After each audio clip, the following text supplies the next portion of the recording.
تو بتایا شریعت اختلاف رائے کی مذمت نہیں کرتی، لیکن ذاتیات کا اختلاف کرنا، ایک دوسرے کی ذات کو اچھالنا، ایک دوسرے کی برائی کو بیان کرنا۔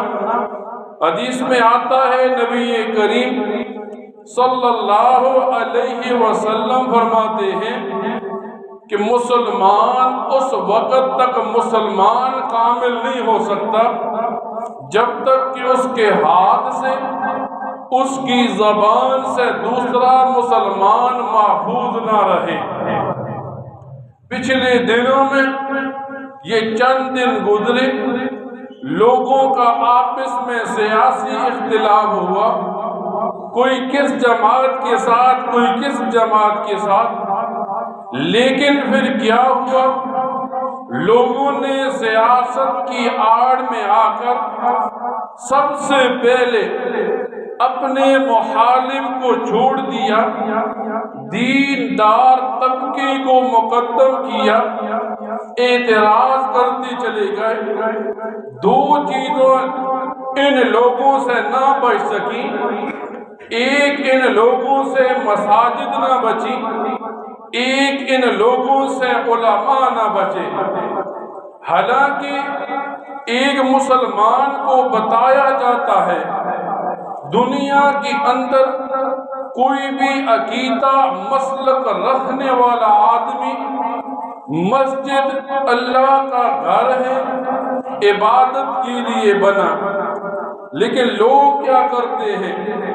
سیاست کی آڑ میں دیندار طبقے کے اوپر اعتراض کرتے ہیں، اور پھر لوگوں کے ذہن میں یہ ہوتا ہے یہ دیندار آدمی جو ہے اس کا کام تو نماز کے ساتھ خاص ہے، مسجد کے ساتھ خاص ہے، مدرسے کے ساتھ خاص ہے، یہ تو لوگوں کے نکاح پڑھائے، لوگوں کا جنازہ پڑھائے، نمازیں پڑھائے۔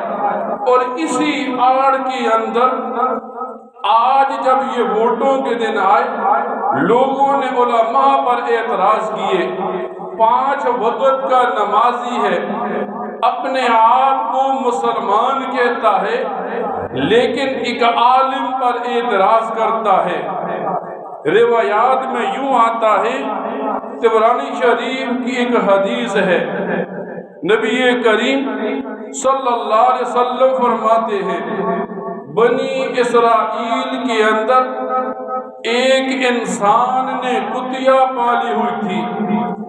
اب یوں فرماتے ہیں اس کتیا کے پیٹ میں بچے تھے، جب کوئی مہمان آتا یہ کتیا ان مہمانوں پر بھونکتی تھی۔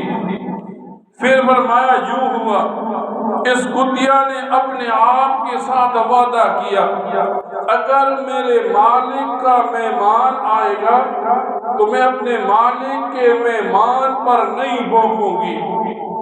جب اس کے مالک کا مہمان آیا تو وہ کتیا اس مہمان پر نہیں بھونکی، لیکن اس کتیا کے پیٹ میں جو بچے تھے وہ اس مہمان پر بھونکنے لگے۔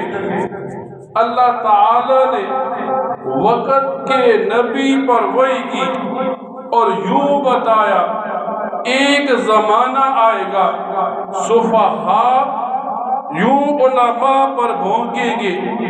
اب جب لوگوں کو پتہ چلے، لوگ دیکھیں آج ایک آدمی کسی عالم کو برا کہتا ہے، فیس بک لوگ چلاتے ہیں، عالم پر اعتراض کرتے ہیں، تو اس آدمی کو بتائیں گے جس نکاح سے تو پیدا ہوا وہ ایک عالم نے پڑھایا تھا، جس نکاح کی تو پیداوار ہے عالم کے علاوہ کسی نے نہیں پڑھایا۔ تیرے گھر میں بیوی ہے، تیری بیوی تب حلال ہوئی جب ایک عالم نے نکاح پڑھایا۔ تیرے گھر میں بیوی بیٹی ہے، تیری بیٹی کا نکاح تھا، غیر کے ساتھ حلال ہوئی جب عالم نے نکاح پڑھایا۔ آج سفہاء جو حلال لوگ علماء پر طعن کرتے ہیں اور درمیان میں آڑ سیاست کی لیتے ہیں۔ حالانکہ ایک مسلمان کو پتہ ہونا چاہیے ان علماء کی وجہ سے آج ہمارا دین محفوظ ہے، اور جب لوگوں کی انگلی اٹھتی ہے انہیں بتایا جاتا ہے ایک طرف نبی کریم صلی اللہ علیہ وسلم مسجد نبوی کے امام ہیں، ایک طرف مدینہ کے اندر نظام چلاتے ہیں، ایک طرف حضرت ابو بکر صدیق مسجد نبوی کے امام ہیں، ایک طرف خلافت چلا رہے ہیں۔ آج ایک آدمی جسے گھر